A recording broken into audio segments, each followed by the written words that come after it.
Halo semuanya, kali ini kita mau sharing tentang dasar-dasar HTML. Jadi pertama sekilas tentang HTML. HTML ini cukup penting dalam pengembangan website. Walaupun di internet ini udah banyak yang beredar template HTML yang bagus, menarik, dan gratis, namun menurut gue nggak ada salahnya kalau kalian tetap mengenal tentang dasar-dasar HTML. Dasar-dasar HTML ini cukup berguna, misalnya kalau kalian ingin menambahkan atau mengubah tombol text box pada halaman website. Atau bagi kalian yang pernah lihat tentang video blogger itu, kalian juga bisa membuat post dengan menggunakan format HTML. Mulai dari HTML itu sendiri. Kepanjangan dari HTML adalah Hypertext Markup Language, yang merupakan sebuah bahasa standar yang digunakan untuk membuat sebuah halaman website. Berisi deskripsi mengenai struktur halaman web yang terdiri dari serangkaian elemen-elemen. Elemen-elemen ini yang memberitahu cara browser untuk menampilkan isi dan atau konten. Apa sih sebenarnya yang dimaksud dengan elemen? Elemen pada HTML didefinisikan sebagai tag pembuka, isi atau konten, kemudian tab penutup. Kali ini langsung gue mau bikin folder file namanya basic. Ekstensinya jangan lupa untuk diganti ke HTML. Coba kita masuk. Gue di sini pakai text editor namanya Atom. Ini basic HTML ya. Contoh dari tag pembuka adalah misalnya ini. Ini adalah tag pembuka, kemudian ini adalah paragraf. Kemudian ini adalah tag penutup. Jadi yang ini adalah tag pembuka, sedangkan yang ini adalah tag penutup. Di sini adalah isi dari kontennya. Bagaimana sekarang cara kita melihat hasil HTML ini? Ini kan kita udah bikin ya HTML-nya. Cara lihatnya adalah kita bisa melihat lewat atau menggunakan browser. Misalnya seperti Google Chrome, Mozilla Firefox, Opera, Safari, dan yang lainnya. Sebenarnya kan tujuan dari web browser sendiri adalah untuk membaca dokumen HTML dan menampilkan isi dokumen sesuai dengan filenya. Contohnya ini kita buka lagi. Di sini kan langsung terbuka basic HTML menggunakan Firefox ya. Ini gue akan ubah pakai Chrome aja. Nah, ini contohnya. Ini adalah paragraf, itu isi dari HTML yang tadi sudah kita buat. Lanjut ke bagaimana struktur HTML. Sebenarnya struktur HTML ini terdiri dari head dan body. Biasanya yang tertampil itu dimasukin ke dalam tag body, sedangkan yang head itu biasanya untuk sesuatu yang tidak tertampil, misalnya kayak pendeklarasian atau inisialisasi. Kita menggunakan apa, misalnya kan ada macam-macam ya. Untuk scalingnya juga, kemudian ada untuk title-nya, kemudian ada metadatanya, itu dimasukin ke dalam head biasanya. Nah, sekarang adalah cara coding HTML. Sebenarnya cara coding HTML ini tidak menggunakan atau tidak memerlukan apa-apa selain web browser yang untuk menampilkannya.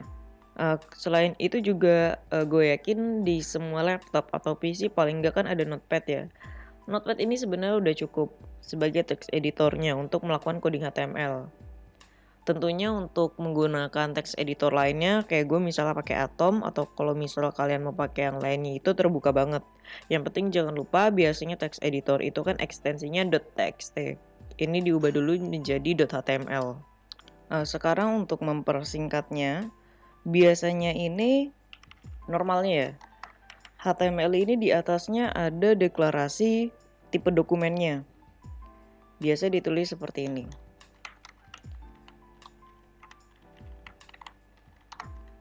Nah ini. Doc type HTML yang artinya adalah definisi dari tipe dokumennya. Selanjutnya kita akan membuka tag HTML. Ini kita pakai tulisan kecil aja. Sebenarnya caps atau uppercase atau lowercase ini sebenarnya sama aja ya. Gak ngaruh kalau untuk HTML. Nah, selanjutnya kita masuk ke body tadi seperti yang gue jelasin, karena saat ini kita belum ada head-nya. kita belum mau masukin metadata dan lain sebagainya, kita langsung masuk ke body ya. Di sini kita buat body penutupnya dulu. Gue sih lebih suka bikin sepasang-sepasang dulu ya, karena kan lebih biar nggak lupa gitu maksudnya.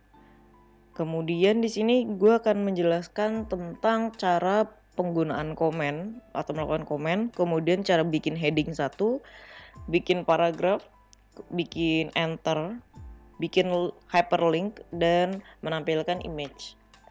Yang pertama mulai dari yang gue bilang tadi, buat komen ya. Misalnya komen ini sebenarnya berisi keterangan.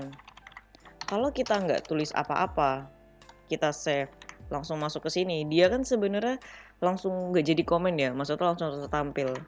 Nah, untuk membuat jadi komen, kita bisa pakai kurung buka, strip 2 kali, kemudian ujungnya kita kasih strip kurung tutup. Nah, ini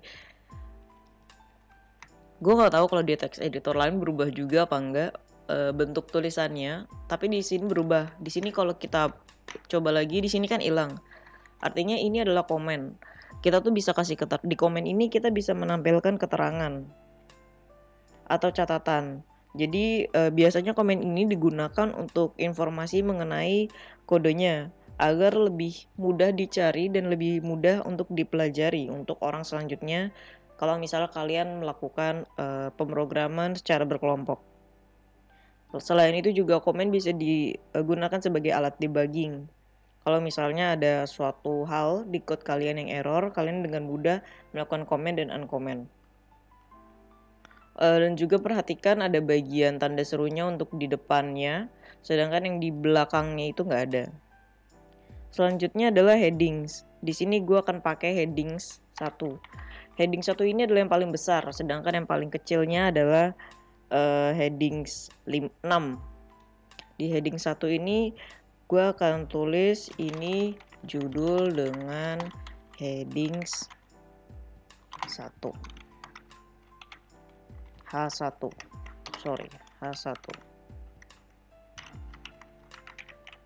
Nah, kita refresh. Nah, di sini kan besar. Ini artinya menggunakan heading 1. Lanjut adalah masuk ke paragraf. Tadi gue udah tulis ya, tapi gue hapus paragraf pertama. Nah di sini gue akan melakukan beberapa style yang bisa lu pakai dan biasanya sering digunakan ya. Misalnya ini.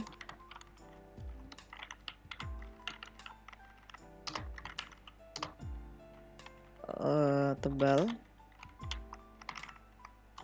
Kemudian dan teks miring.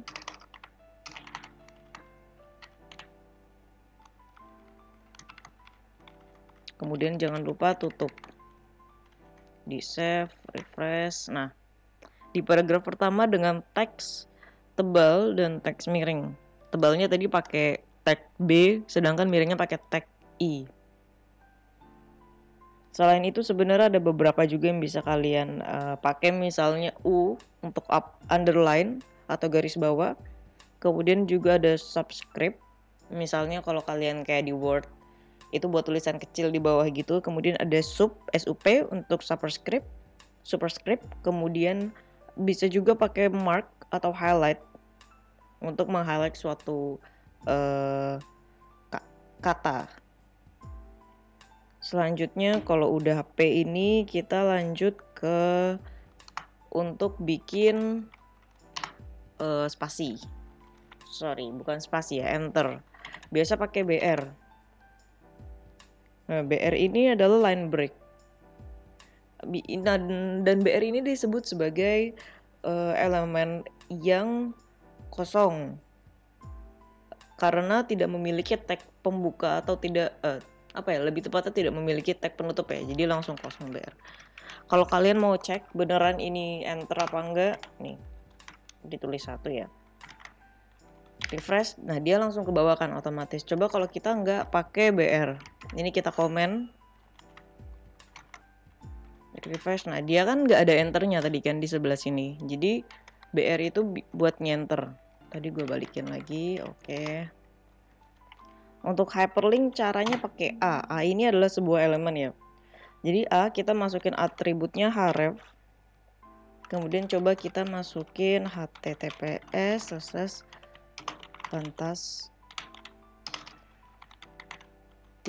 fantastic share.com. Maaf ya agak typo karena lagi ada jempolnya lagi nggak bisa dipakai. Ini adalah hyperlink blog. Oke, kita save.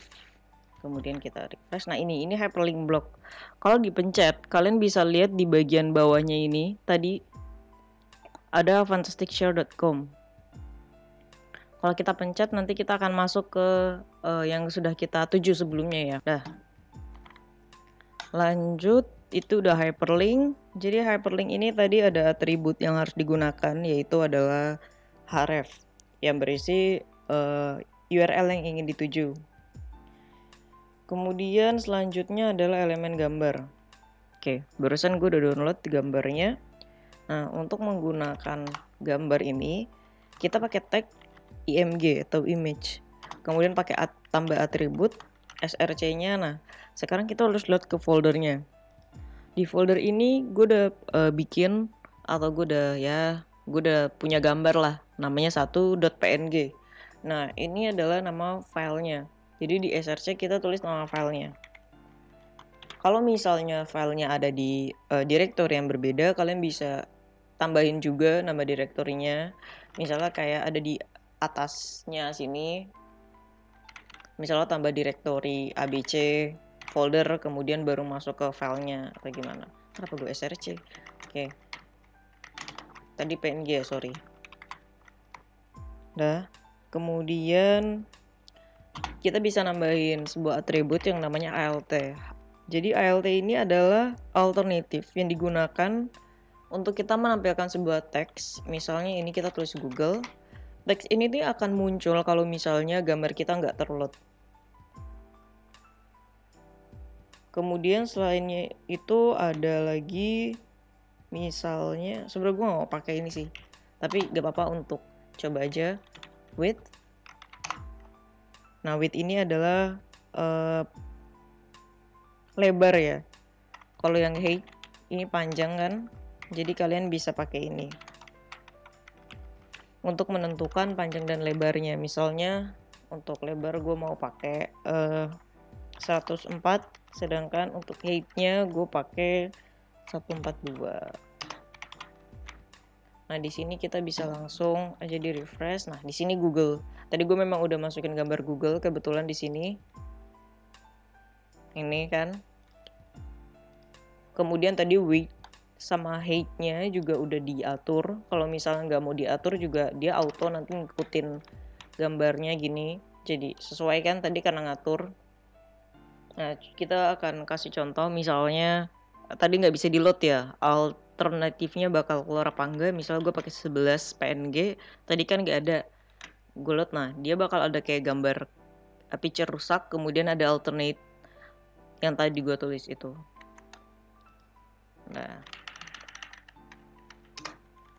mungkin sekian dulu untuk sharing HTML, basic HTML kali ini. Semoga membantu. Jangan lupa ikutin video-video selanjutnya, baik yang pemrograman maupun review-review maupun yang lain-lainnya. Intinya karena sharing itu nggak salah dan sharing itu nggak dosa. Tetap nantikan video kami. Thank you and bye-bye.